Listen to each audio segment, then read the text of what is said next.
નમસ્કાર, હું આસ્થા ગોસ્વામી ધ કેસરી ન્યૂઝ સાથે. દાહોદ કલેક્ટર કચેરી શ્રી યોગેશ નિરગુડેની અધ્યક્ષતામાં હીટવેવને લઈને બેઠક યોજાઈ. સંબંધિત વિભાગની તાત્કાલિક માહિતી અને સારવાર મળી રહે તે માટેના આવશ્યક પગલાં લેવા સૂચના આપવામાં આવી. દાહોદ જિલ્લામાં હાલ ચાલી રહેલા હીટવેવ માટેના જરૂરી પગલાં અને આયોજન કરવા અંગેની બેઠક કલેક્ટર શ્રી યોગેશ નિરગુડેની અધ્યક્ષતામાં કલેક્ટર કચેરી ખાતે યોજાઈ હતી. આ બેઠકમાં કલેક્ટર શ્રી યોગેશ નિરગુડે દ્વારા ગરમીની તીવ્રતાને ધ્યાને રાખી સંબંધિત વિભાગ દ્વારા તાત્કાલિક માહિતી અપડેટ થતી રહે તેમજ તે અંગેની આગોતરી વ્યવસ્થા કરવા જણાવ્યું હતું. ઉપરાંત શહેરી તેમજ ગ્રામ્ય વિસ્તારોમાં પણ તાત્કાલિક સારવાર મળી રહે તે માટેના આવશ્યક પગલાં લેવા જણાવ્યું હતું.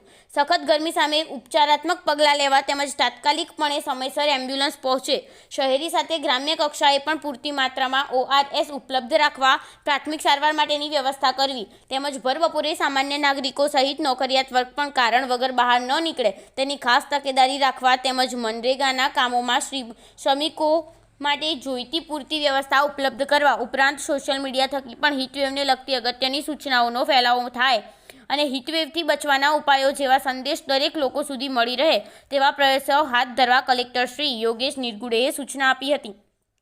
આ બેઠક દરમિયાન નિવાસી અધિક કલેક્ટર શ્રી JM રાવલ, જિલ્લા ગ્રામ વિકાસ એજન્સી નિયામક શ્રી BM પટેલ, મુખ્ય જિલ્લા આરોગ્ય અધિકારી શ્રી ઉદય ટીલાવત, ડિઝાસ્ટર મેનેજમેન્ટ વિભાગ સહિત અન્ય સંબંધિત અધિકારીઓ ઉપસ્થિત રહ્યા હતા. રિપોર્ટર પરમાર અક્ષયકુમાર, દાહોદ દ્વારા.